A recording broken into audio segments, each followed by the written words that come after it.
ಆವರಣ. ಅಧ್ಯಾಯ 14. ಕಾಶಿಗೆ ಹೋಗಿ ಬಂದ ಮೇಲೆ ನನಗೆ ಹೆಚ್ಚು ಸ್ವಾತಂತ್ರ್ಯ ದೊರಕಿತು. ಜನಾನಾದ ಸೇವೆ ನನಗೂ ಸಾಕೆನ್ನಿಸಿತ್ತು. ಹಮ್ದುಲ್ಲಾಹರ ಶಿಫಾರಸಿನಿಂದ ಅವರ ಕಚೇರಿಯಲ್ಲೇ ದಾಖಲೆಗಳನ್ನು ಪ್ರತಿ ಮಾಡುವವನಾಗಿ ನೇಮಕಗೊಂಡೆ. ಗುಲಾಮನೆಂಬ ಅಂತಸ್ತಿನಲ್ಲಿ ಯಾವ ಬದಲಾವಣೆಯೂ ಆಗದಿದ್ದರೂ ಕಚೇರಿಯಲ್ಲಿ ತನ್ಖ್ವಾ ಬರುತ್ತಿತ್ತು. ಹಮ್ದುಲ್ಲಾಹರ ಮನೆಯಲ್ಲೇ ಊಟ ವಸತಿ ಆಗುತ್ತಿತ್ತು.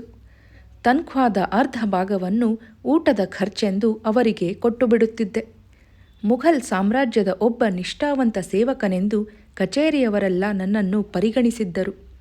ಕಾಫಿರರ ಅತ್ಯಂತ ಮುಖ್ಯ ದೇವಾಲಯ ನಾಶವನ್ನು ನೋಡಲೆಂದೇ ಹೋದವನ ಜನ್ಮ ಸಾರ್ಥಕವೆಂದು ಎಲ್ಲರೂ ಬಧಾಯಿ ಹೇಳಿದ್ದರು.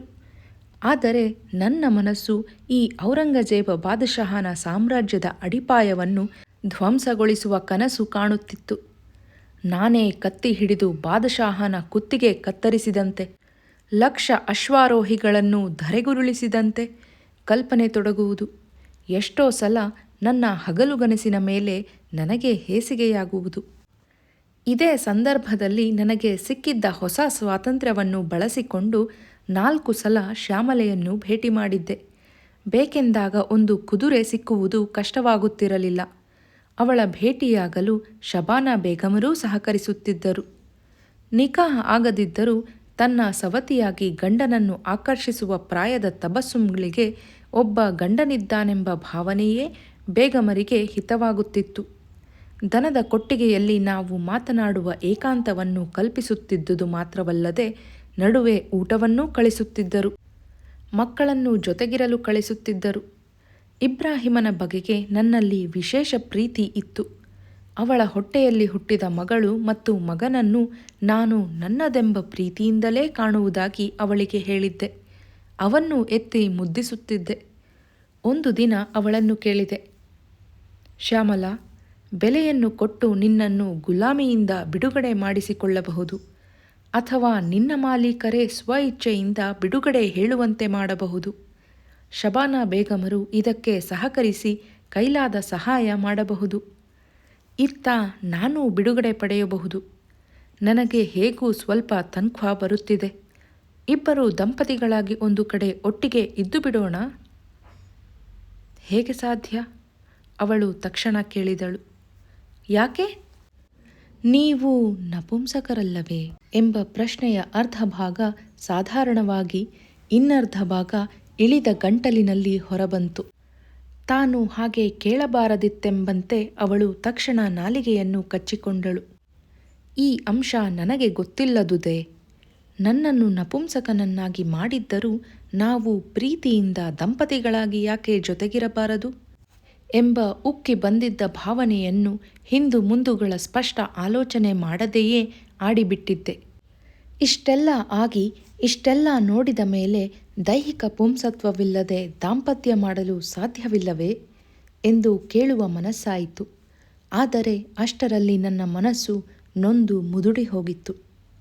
ಏನಿರಬಹುದು ಅವಳ ಮನಸ್ಸಿನಲ್ಲಿ ಎಂದು ಆಲೋಚಿಸುವ ತಿಳಿಯೂ ಇರಲಿಲ್ಲ. ಆ ಬಾರಿ ಹಿಂತಿರುಗಿದವನು ಮತ್ತೆ 3 ತಿಂಗಳಾದರೂ ಅವಳನ್ನು ನೋಡಲು ಹೋಗಲಿಲ್ಲ. ದಾಂಪತ್ಯದ ಸ್ಥಾನಮಾನವಿಲ್ಲದೆ ಗುಲಾಮಿಯಲ್ಲಿದ್ದರೂ ಅವಳಿಗೆ ದಿಲ್ಶತ್ ಖಾನನಿಂದ 2 ಮಕ್ಕಳಾಗಿವೆ. ಅವನಿಂದ ದೈಹಿಕ ಸುಖವೂ ಸಿಕ್ಕುತ್ತಿದೆ. ಗುಲಾಮಳಾದರೂ ಕಷ್ಟ ಕಾರ್ಪಣ್ಯಗಳಿಲ್ಲದ ಜೀವನ.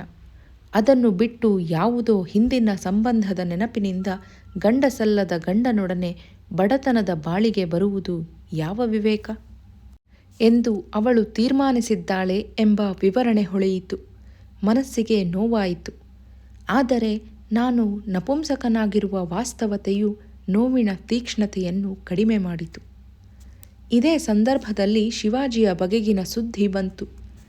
ನನ್ನ ಕಚೇರಿಯವರು ಮಾತ್ರವಲ್ಲ, ಇಡೀ ದಿಲ್ಲಿಯ ಜನಗಳು ಮಾತನಾಡಿಕೊಳ್ಳುತ್ತಿದ್ದ ಸುದ್ದಿ. ಕಾಹಿಲೆ ಮಲಗಿರುವ ತಂತ್ರ ಮಾಡಿ ಬ್ರಾಹ್ಮಣರಿಗೆ ಪ್ರತಿದಿನ ಶಾಂತಿ ದಾನದ ಹಣ್ಣು ಮಿಠಾಯಿಗಳನ್ನು ಹೇರಿ ಕಳಿಸುವ ಧಾರ್ಮಿಕ ವಿಧಿಯ ನಾಟಕ ಹೂಡಿ ಹಣ್ಣಿನ ಬುಟ್ಟಿಯೊಳಗೆ ಮುದುಡಿ ಮಲಗಿ ಅವನು ತಪ್ಪಿಸಿಕೊಂಡು ಹೋದದ್ದು ಅನಂತರ ತನಿಖೆಯಿಂದ ಗೊತ್ತಾಗಿತ್ತು. ಅವನನ್ನು ಹಿಡಿಯಲು ನಾಗಾಲೋಟದಿಂದ ಸವಾರರು ದಕ್ಷಿಣದ ರಾಜಮಾರ್ಗದಲ್ಲಿ ಓಡಿದ್ದರು. ಸಿಕ್ಕಿರಲಿಲ್ಲ. ಈಗ ಅವನು ತನ್ನ ದೇಶದಲ್ಲಿ ಹಿಂದೆ ಸೋತಿದ್ದ ಕೋಟೆಗಳನ್ನು ಒಂದೊಂದಾಗಿ ವಶಪಡಿಸಿಕೊಳ್ಳುತ್ತಿದ್ದಾನಂತೆ. ಅವನು ಮಹಾರಾಜನಾಗುತ್ತಾನೆಂದು ಕಾಶಿಯ ಗಂಗಾ ಸೋಪಾನದ ಮೇಲೆ ನನಗೆ ಸಿಕ್ಕಿದ್ದ ಸಾಧುವು ಹೇಳಿದ್ದ ಮಾತು ನೆನಪಿಗೆ ಬಂತು. ಮರಾಠ ದೇಶದ ಕಡೆಗೆ ಸವಾರರನ್ನು ಕಳಿಸುತ್ತಾರೆಂದು ಊಹಿಸಿ ಶಿವಾಜಿಯು ಆಗ್ರಾದಿಂದ ವಿರುದ್ಧ ದಿಕ್ಕಿಗೆ ಮಥುರೆಗೆ ದೌಡಾಯಿಸಿದನಂತೆ. ಅಲ್ಲಿ ಗಡ್ಡ ಮೀಸೆ ತಲೆಗೂದಲನ್ನು ಬೋಳಿಸಿ ಸನ್ಯಾಸಿಯ ವೇಷ ಧರಿಸಿ ಅಲ್ಲಿಂದ ಪೂರ್ವ ದಿಕ್ಕಿನಲ್ಲಿ ಸಾಗಿ ಪ್ರಯಾಗಕ್ಕೆ ಹೋಗಿ ಅಲ್ಲಿಂದ ದಕ್ಷಿಣ ಮಾರ್ಗದಲ್ಲಿ ಮರಾಠ ದೇಶದ ದಾರಿ ಹಿಡಿದು 25 ದಿನದಲ್ಲಿ ಊರು ತಲುಪಿದನಂತೆ. ಇಡೀ ದಿಲ್ಲಿಯ ಜನಗಳಿಗೆ ಅವನೊಬ್ಬ ಮಾದರಿಯ ಶೂರನಾಗಿ ಬಿಟ್ಟಿದ್ದ. ಎಲ್ಲರೂ ಅವನ ವಿಷಯ ಮಾತನಾಡಿಕೊಳ್ಳುವವರೇ.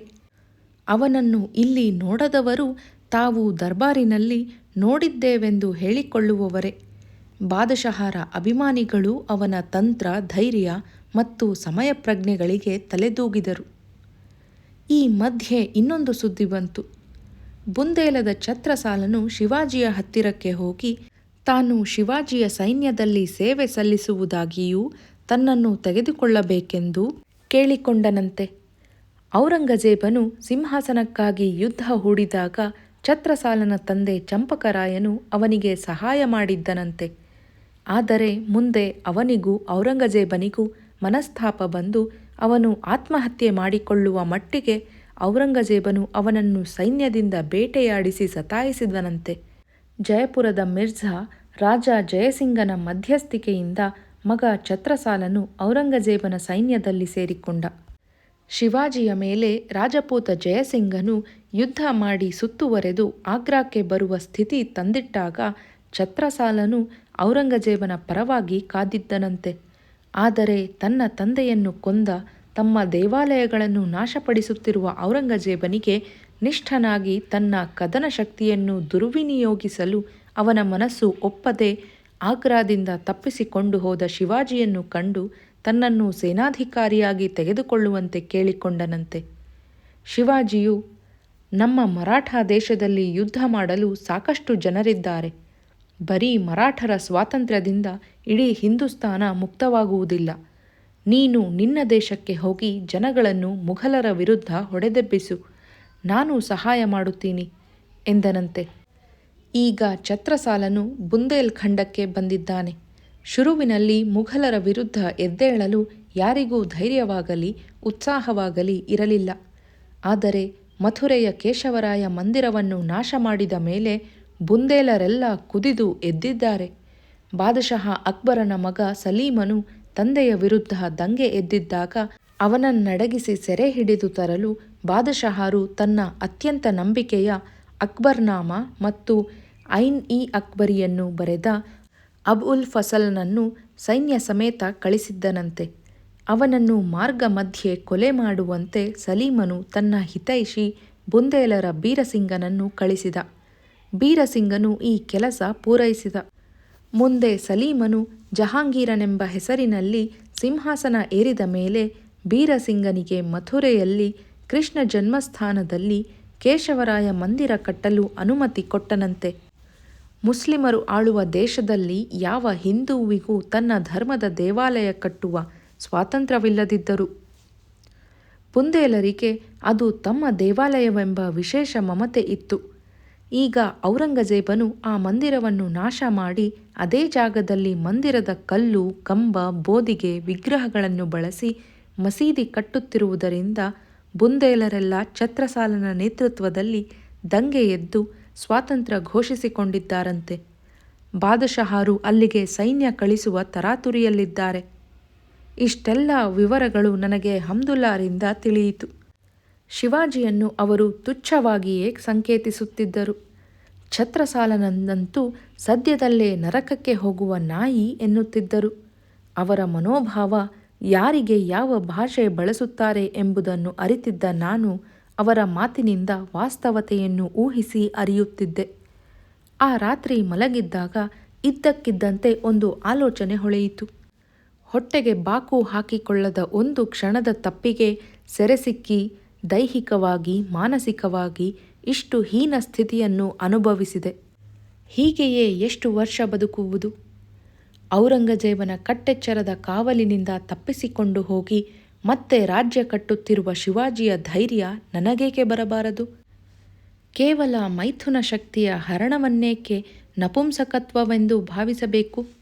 ಹಿಂದೂಸ್ತಾನದ ಮುಸ್ಲಿಂ ಇತಿಹಾಸದಲ್ಲಿ ಎಷ್ಟು ಜನ ನಪುಂಸಕರು ದೊಡ್ಡ ದೊಡ್ಡ ಸೇನಾನಿಗಳಾಗಿ ವಿಜೃಂಭಿಸಿಲ್ಲ? ಹಮ್ದುಲ್ಲಾಹರು ನನಗೆ ಅಂಥ ಎಷ್ಟೋ ಜನರ ವಿಷಯವನ್ನು ಹೇಳಿದ್ದಾರೆ. ಇಡೀ ರಾತ್ರಿ ನಿದ್ದೆ ಬರಲಿಲ್ಲ.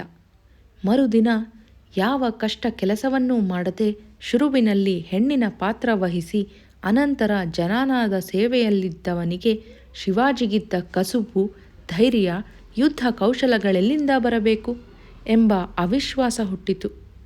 ನನ್ನ ಹಣೆಯಲ್ಲಿ ಬರೆದಂತೆ ಆಯುಷ್ಯವಿರುವ ತನಕ ಹೀಗೆಯೇ ಬದುಕುವುದು ಎಂಬ ಸುಲಭದ ದಾರಿ ಕಂಡಿತು. ಆದರೆ 2 ದಿನದ ನಂತರ ನನ್ನದು ಬಡಿಸಿಕೊಂಡು ಬಾಲ ಮುದುರಿ ಬಿದ್ದಿಕೊಳ್ಳುವ ನಾಯಿ ಜೀವನವಲ್ಲವೇ ಎಂಬ ಪ್ರಶ್ನೆ ಕಾಡತೊಡಗಿತು. ಯುದ್ಧದಲ್ಲಿ ನಾನು ಎಷ್ಟು ಜನರನ್ನು ರಕ್ಷಿಸುತ್ತೇನೆ, ಎಷ್ಟು ಜನ ಶತ್ರುಗಳನ್ನು ಕೊಲ್ಲುತ್ತೇನೆ ಎಂಬುದು ಮುಖ್ಯವಲ್ಲ. ಒಂದೇ ದಿನವಾದರೂ ಸ್ವತಂತ್ರವಾಗಿ ಬದುಕಬೇಕು ಎಂಬ ನಿರ್ಧಾರ 1 ವಾರದಲ್ಲಿ ಮೂಡಿತು. ನಾನೂ ಅಷ್ಟೇ. ತಲೆ, ಗಡ್ಡ, ಮೀಸೆ ಬೋಳಿಸಿ ಸಾಧುವಿನ ವೇಷ ಧರಿಸಿ ಸಂಚರಿಸಬಹುದು. ಶಿವಾಜಿಯಂತೆ ನನ್ನನ್ನು ಬೆನ್ನಟ್ಟುವುದಿಲ್ಲ ಎಂಬ ದಾರಿ ಕಂಡಿತು. ಆದರೆ ನಡುವೆ ಎಲ್ಲಾದರೂ ಪರೀಕ್ಷೆ ಮಾಡಿದರೆ ಸುನ್ನತ್ ಆಗಿರುವ ನನ್ನ ಅಂಗದಿಂದ ಗೊತ್ತಾಗಿ ಒಮ್ಮೆ ಮುಸ್ಲಿಂ ಆದವನು ಅದರಿಂದ ಹೊರಗೆ ಹೋದರೆ ಮರಣದಂಡನೆಯೇ ಶಿಕ್ಷೆ ಎಂಬ ಪರಿಣಾಮ ಹೊಳೆದು ಆ ದಾರಿ ಬೇಡ ಎನ್ನಿಸಿತು. ಆಲಂಗೀರ್ ಬಾದಶಾಹರು ದರ್ಬಾರು ಮಾಡಿದ ಕೋಟೆ, ತಾಜ್ಮಹಲುಗಳನ್ನು ಇನ್ನೊಮ್ಮೆ ನೋಡುವ ಮನಸ್ಸಾಗಿದೆ, ಹೋಗಿ ಬರುತ್ತೀನಿ ಎಂಬ ಕಾರಣ ಹೇಳಿ ಸರ್ಕಾರದ ಪರವಾನಗಿಯಿಂದಲೇ ಆಗ್ರಾಕ್ಕೆ ಹೋಗಿ ಅಲ್ಲಿಂದ ತಪ್ಪಿಸಿಕೊಂಡು ಕಾಡು ಮೇಡು ಬಿದ್ದರೆ ಬುಂದೇಲಖಂಡ ಹತ್ತಿರ, ಅದರೊಳಗೆ ಸೇರಿಬಿಟ್ಟರೆ ಮುಗಿಯಿತು ಎಂಬ ಪರಿಹಾರ ಕಂಡಿತು. ಜೊತೆಗೆ ನಾನು ಮರಾಠ ದೇಶಕ್ಕೆ ಹೋಗುವುದು ಬೇಡ. ಶಿವಾಜಿ ಮಹಾರಾಜನು ಸುರಕ್ಷೆ ಸ್ಥಾಪಿಸಿರುವ ಆ ದೇಶಕ್ಕೆ ಹೋಗಿ ಸುರಕ್ಷಿತನಾಗಿ ಜೀವಿಸುವುದು ನನ್ನ ಧ್ಯೇಯವಲ್ಲ. ದಂಗೆ, ಯುದ್ಧಗಳಿಂದ ಈ ಬಾದಶಾಹನ ರಾಜಧಾನಿಗೆ ಸಮೀಪವಾಗಿಯೇ ಒಂದು ಸ್ವತಂತ್ರ ರಾಜ್ಯ ಸ್ಥಾಪನೆಗೆ ಹೆಣಗುವ ಛತ್ರಸಾಲ ರಾಜನಿಗೆ ನೆರವಾಗುವುದೇ ಸರಿ ಎಂಬ ತೀರ್ಮಾನವೂ ಸ್ಪಷ್ಟವಾಯಿತು. ಈ ತೀರ್ಮಾನದ ಜೊತೆಗೆ ಇನ್ನೊಂದು ಆಲೋಚನೆ ಬಂತು. ಅವಳು ಶ್ಯಾಮಲೆಯಾಗುತ್ತಾಳೆಯೋ ತಬಸ್ಸುಮ್ ಆಗಿ ಉಳಿಯುತ್ತಾಳೆಯೋ ಇನ್ನೊಮ್ಮೆ ಕೇಳಬೇಕು. ಅಲ್ಲದೆ ಇಬ್ರಾಹಿಂ ನನ್ನ ಬೀಜಕ್ಕೆ, ದೇವಗಢ ವಂಶಕ್ಕೆ ಹುಟ್ಟಿದ ಮಗು. ಅವಳು ಬರದಿದ್ದರೆ ಅದನ್ನಾದರೂ ಒಯ್ದರೆ ಹೇಗೆ? ದಿಲ್ಶದ್ ಖಾನನ ಮನೆಯಲ್ಲಿ ಬೆಳೆಯುವ ಅದು ಸೈನಿಕನೇ ಆಗುತ್ತದೆ. ಮುಂದೊಂದು ದಿನ ದೇವಾಲಯ ಒಡೆಯುವ, ಜೆಸಿಯಾ ವಸೂಲು ಮಾಡುವ ಕೆಲಸದಲ್ಲಿ ತೊಡಗುತ್ತದೆ.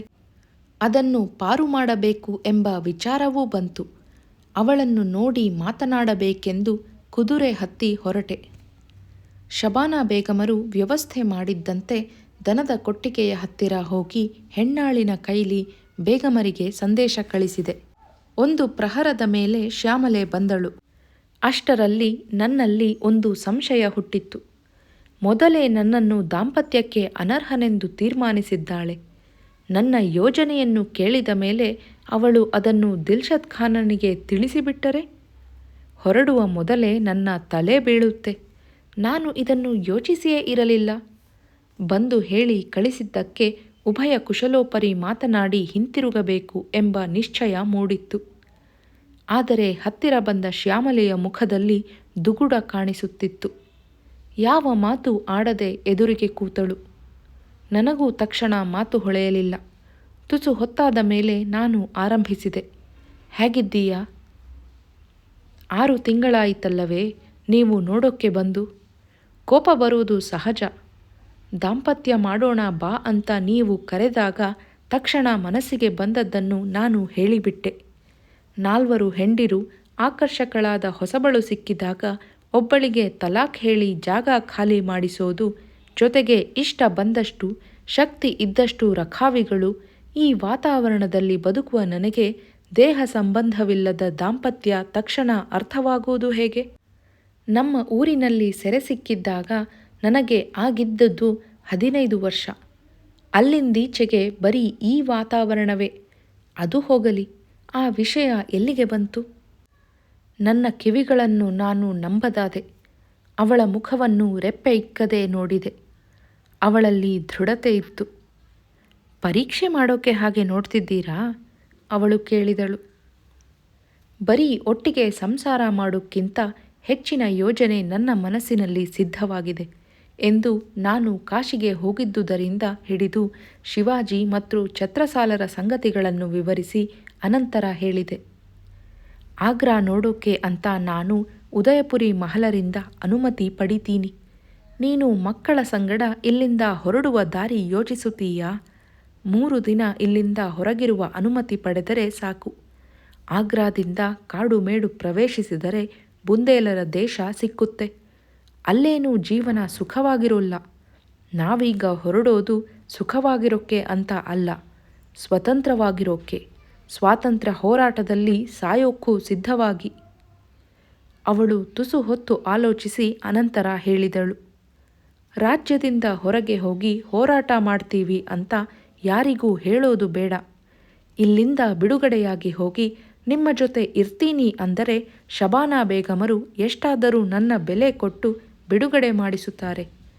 ಒಬ್ಬ ಸವತಿ ತಪ್ಪಿದಳು ಅನ್ನುವ ಹಗುರ ಅವರಿಗೂ ಇರುತ್ತೆ. ತಮಗೇ ಹುಟ್ಟಿದ್ದರೂ ದಿಲ್ಶದ್ ಖಾನರಿಗೆ ಈ 2 ಮಕ್ಕಳ ಮೇಲೆ ಮಮತೆ ಇಲ್ಲ. ಅವರಿಗೆ ಇಂಥ ಎಷ್ಟೋ ಮಕ್ಕಳು ಎಲ್ಲೆಲ್ಲೋ ಹುಟ್ಟಿವೆ. ಈ ಮಕ್ಕಳು ಕಣ್ಣಿಂದ ಮರೆಯಾಗಬೇಕೆಂಬ ಬಯಕೆ ಬೇಗಮರಿಗಂತೂ ಇದ್ದೇ ಇರುತ್ತೆ. ಮುಂದಿನ ವ್ಯವಸ್ಥೆ ನೀವು ಮಾಡಿ